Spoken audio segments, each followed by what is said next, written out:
Salam alaihim bisem Yesus Hamasiah. Salam sejahtera di dalam nama Tuhan Yesus Kristus. Bersama saya Pendeta Henry Tandianta MBS. Begini judulnya: Allah tidak perlu membelah diri untuk menjadi manusia. Ya, ini sebenarnya ya pertanyaan menggelikan, tapi ya harus dijawab ya. Kita harus maklum ya. Pak Pendeta, itu waktu Allah menjadi manusia itu Allah membelah diri dong. Sebagian di surga, sebagian jadi manusia. Lalu ada pendeta lain juga yang mengatakan yang jadi manusia itu firman. Artinya ketika Allah menjadi manusia, maka Allah yang di surga tidak bisa berfirman. Karena firmannya udah jadi manusia. Firman itu adalah perkataan Allah, katanya begitu.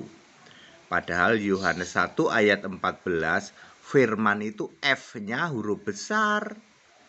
Pendeta yang sudah kelasnya doktor teologi tidak bisa membedakan firman F huruf besar dengan firman perkataan Allah. Serius Pak, pendeta doktor nggak bisa membedakan firman F huruf besar dengan firman F huruf kecil, firman perkataan Allah. Firmanku adalah kebenaran. Yohanes 17 ayat 17. Firman itu dikira yang jadi manusia itu, perkataan itu. Lah kok ndelosor Pak? Ya, supaya Anda tahu semua, pendeta di luar sana mengira firman menjadi manusia itu perkataan Yesus menjadi manusia. Salah, saudara. Firman adalah Allah. Ketika Allah menjadi manusia, apakah perlu membelah diri? Nah, ini dia. Itu pemahaman super sesat, disesatkan oleh iblis, mengira Allah itu pribadi. Lah kalau kamu mengira Allah itu pribadi, ya bener perlu membelah diri. Ya, memalukan ya. Saudara-saudara, Allah itu roh ya. Yohanes 4 ayat 24. Tuhan adalah roh. 2 Korintus 3 ayat 17. Ya. Kalau roh itu punya sifat maha hadir, Ibrani 4 ayat 13, Yeremia 23 ayat 24, melingkupi seluruh bumi, seluruh jagat raya.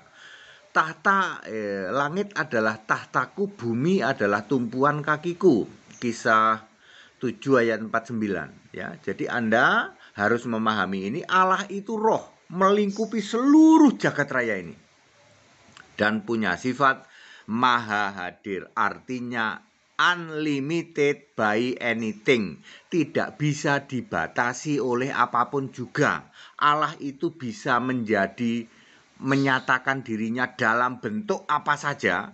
Bisa jadi mirip burung merpati, bisa jadi mirip lidah-lidah api, bisa jadi mirip angin ya. Dan tidak dibatasi ruang dan waktu, bisa berada di mana saja dalam detik yang sama ya. Tidak dibatasi ruang waktu, tidak dibatasi oleh jumlah ya, tidak dibatasi oleh apapun juga. Maka Allah ya, Allah menjadi manusia, maka di surga tetap ada Allah. Nah, ini yang tidak bisa dipahami oleh Anda yang mengira Allah itu pribadi, lalu muncullah pemahaman bahwa Allah membelah diri. Ya. Jadi ketika Allah menjadi manusia, karena Allah itu roh dan maha hadir, maka di surga tetap ada Allah. Ya. Ketika Allah menjadi manusia, namanya Yesus, maka di surga tetap ada Allah, di dalam Yohanes 1 ayat 14. Demikian pula Allah dibentuk di dalam Yesaya 43 ayat 10. Allah dibentuk, maka di surga tetap ada Allah. Karena Allah itu roh, karena Allah itu maha hadir ya. Penjelasan yang sama tentu mudah dijelaskan, Yohanes 1 ayat 1. pada mulanya adalah firman, F-nya huruf besar, firman bersama-sama, mau disebut bersama-sama, mau disebut satu, mau bersatu, mau disebut apapun juga. Firman bersama-sama dengan Allah, dan firman itu adalah Allah. Jadi tidak bisa dikatakan firman itu beda dengan Allah, enggak. Ini pemahaman dari doktor-doktor Tritunggal teologi, ya namanya juga teologi, tafsir ya.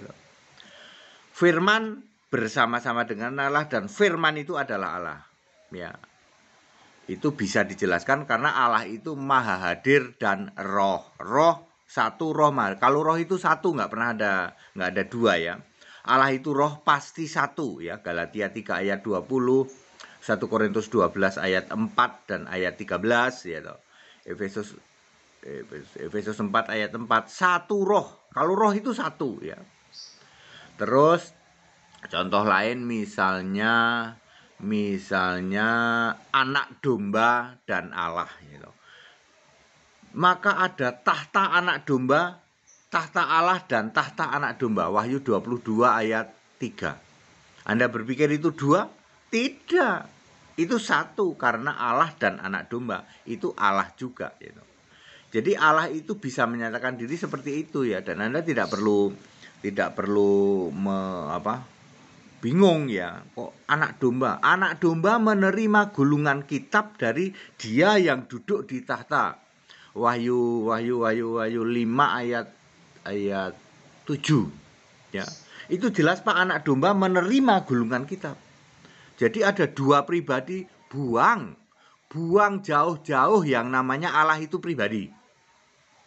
Ya, Anda tidak akan pernah bisa mengerti, dan Anda akan disesatkan oleh iblis alaihi laknat selama Anda tidak membuang jauh-jauh yang namanya Allah itu pribadi. Allah itu roh, tidak pernah pribadi. Maka Anda akan paham bahwa Yesus anak domba menerima gulungan kitab dari Yesus yang duduk di tahta. Ya, akan paham seperti itu ya. Ya, kalau tidak bisa memahami itu ya Anda tidak akan bisa ya. Jadi firman adalah Allah, benar. Bukan dua, bukan. Ya. Anak domba adalah Allah, benar. Bukan beda ya Pak, bukan. Ya. Ya. Jadi clear, Allah tidak perlu membelah diri ya untuk menjadi manusia. Ya, ini menjungkir balikkan doktor-doktor teologi yang dengan segala ilmu mendirikan kebenaran sendiri, tidak mau takluk kepada kebenaran Allah ya. Roma 10 ayat 3 ya, dokter-dokter teologi itu ya. Ya. Makanya saya menghimbau kepada para pendeta, ayo, ini tahun 2021, saya ulang lagi, ini tahun deklarasi Yesus Kristus satu-satunya Allah. Anda yang berani mendeklarasikan Yesus Kristus satu-satunya Allah, gabung dengan kami Gereja Alkitab Allah Asa. Ya, nanti kita akan sediakan gereja-gereja di pembangunan gereja-gereja di 514 kabupaten kota di seluruh Indonesia. Ya, Anda syaratnya harus ikut dulu dengan kami, ikut sekolah, ya, lulus, ya. Jadi pendeta Allah Esa Yesus Kristus, bukan pendeta teologi, bukan. Gelarnya adalah sarjana Alkitab atau Bachelor of Bibliology Study. Kami nggak mengeluarkan gelar sarjana teologi, enggak. Teologi itu tafsir, jadi harus sarjana Alkitab, Bachelor of Bibliology Study. Ya, nanti masternya MBS, Master of Bibliology Study. Belum ada Doctor of Bibliology Study ya. Ya, masternya aja baru saya. Di Indonesia ini yang jadi Master of Bibliology itu kan baru saya lah. Saya mau jadi dokter gimana? Nggak ada mentornya. Itu bercanda saja ya. Gelar-gelar seperti itu sebenarnya nggak perlu sih.